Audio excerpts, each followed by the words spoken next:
Bonjour et bienvenue sur la cuisine des Louchas. J'espère que vous allez bien les amis. Je partage avec vous aujourd'hui une routine de beauté. On va fabriquer des produits à base de riz qui vont vraiment lutter contre le vieillissement de la peau. Alors on va fabriquer un savon ainsi qu'une crème hydratante pour la peau, une crème de nuit. Elle va vraiment agir sur le grain de peau. Elle va permettre de régénérer les cellules, permettant de lutter contre la perte de fermeté et l'hydratation de la peau, découvrant les recettes que je vous propose aujourd'hui. Alors on va fabriquer le savon. Alors j'ai pris du savon de Marseille, je l'ai acheté chez Naturalia. Vous prenez un savon neutre de préférence et vous venez le râper au râpe-légumes. Alors une fois râpé, je vais lui incorporer de l'eau de rose. Alors l'eau de rose, il a des propriétés apaisantes, anti-rides, parce qu'il va améliorer l'élasticité de la peau, apaisante.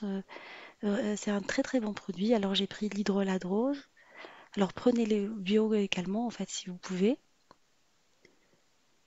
Alors je vais verser l'eau de rose dessus et je vais venir transvaser le tout dans une casserole parce qu'on va par la suite le faire fondre. Alors faites-le de préférence au bain-marie. Moi, je manipule le procédé. Moi, je vais le faire directement sur le feu, mais c'est assez complexe. Je vous conseille vraiment de le faire au bain-marie, au risque d'avoir une préparation qui n'est pas maîtrisée. Ça prend quelques minutes, une vingtaine de minutes avant de se retrouver avec une préparation lisse et mousseuse.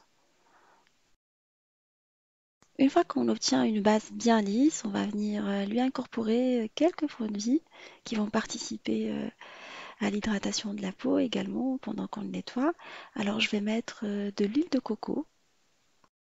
Elle est connue pour ses pouvoirs antioxydants qui vont aider l'épiderme à se régénérer. Moi j'apprécie beaucoup cette huile. Je vous la conseille vraiment, mais prenez-la pure, bio de préférence. Et voilà, on va l'incorporer et bien mélanger. Après, nous allons incorporer de la farine de riz à notre préparation. C'est le secret de cette recette. Alors, soit vous prenez du riz et vous le mixez et vous le passez au tamis jusqu'à ce qu'on ait une poudre bien fine, sans les granulés. Soit vous l'achetez directement dans les magasins biologiques, dans les grandes surfaces, dans les rayons bio également. Et on va venir bien incorporer les produits ensemble, on va bien les mélanger avant de les transvaser dans des moules en silicone parce que le démoulage il est vraiment très facile après. Ça devient vraiment un jeu d'enfant quand on prépare nos savons maison. Il existe des recettes avec l'hydroxyde de sodium et c'est un peu complexe à manipuler. J'ai déjà réalisé des produits avec, mais il faut être vraiment très vigilant. Un jour, je vous partagerai avec vous. Mais bon, sans oublier les précautions à prendre. Alors, on va remplir tous les moules, les couvrir et les laisser au frais pendant une nuit complète. On va le couvrir avec un film alimentaire ou un sachet. Moi, j'avais plus de film alimentaire juste avant. Dans une petite casserole, on va mettre de la farine du riz. Alors, une demi-tasse à café pour laquelle on va incorporer 2 tasses d'eau. Et on va passer la préparation sur l'eau. On va la laisser s'épaissir telle une crème de riz jusqu'à ce qu'on obtienne une consistance assez crémeuse et fouettée. Alors ça m'a pris 10 minutes à feu moyen en mélangeant régulièrement la préparation. Il ne faut pas l'oublier sur le feu. Il faut vraiment bien la mélanger très régulièrement. Après, hors du feu, on va laisser refroidir notre préparation pendant une petite dizaine de minutes avant de bien incorporer du gel d'aloe vera. Alors qui va venir hydrater notre peau en profondeur, il est riche en vitamines, il favorise la circulation sanguine et va venir resserrer surtout le tissu et lisser la peau. Il va agir sur le grain de peau. Moi, j'apprécie beaucoup l'aloe vera, ça vient vraiment apaiser l'épiderme. Alors soit vous la prenez en gel dans les magasins biologiques, dans les pharmacies, soit vous prenez la plante et vous venez extraire directement le gel. Une fois qu'on a bien mélangé la crème de riz et qu'elle contient l'eau de riz, c'est ce qui va venir vraiment agir sur l'épiderme. On va venir par la suite lui incorporer de l'huile. Alors prenez l'huile qui convient à votre type de peau. Si vous avez la peau sèche, je vous recommande de l'huile d'amande douce dans cette préparation. Sinon, pour les personnes qui ont la peau mixte ou la peau grasse, vous mettez soit de l'huile de jojoba, soit de l'huile de nigel, de jojoba de préférence. C'est une huile qui permet vraiment de réguler l'excès de sébum en fait au niveau de la peau, tout en hydratant en douceur. En fait, elle va pas venir resserrer les pores. Et on continue à fouetter notre préparation.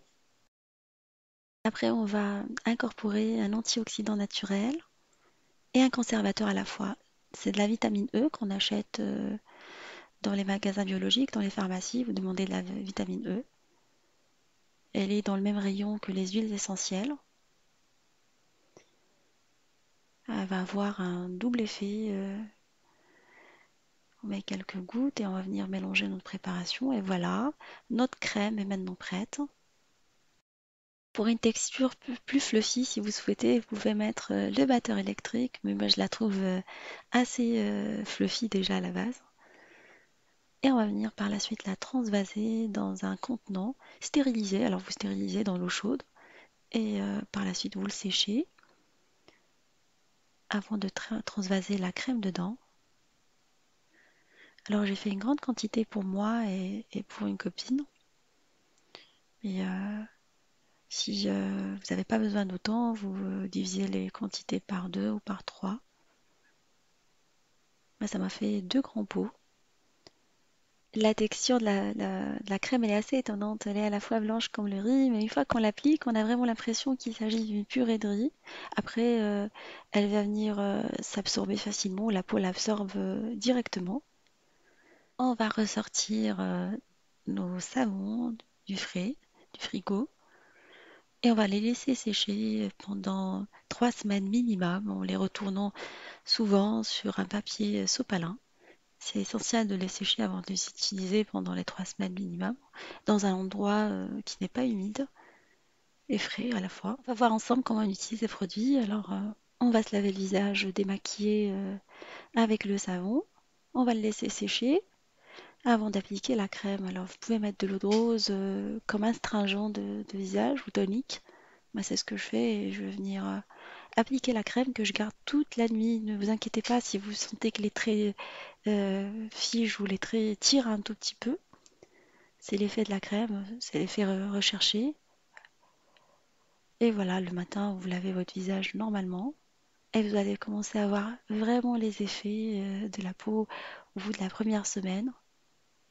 Voilà, j'espère que ce rituel inspiré de la culture coréenne vous fera plaisir, vous aidera vraiment à vous occuper de votre peau. Je vous fais des gros bisous d'amour, merci pour vos messages et on se dit comme d'habitude, on se retrouve sur la cuisine de Nimisha avec une nouvelle recette, un nouveau soin de beauté et à bientôt.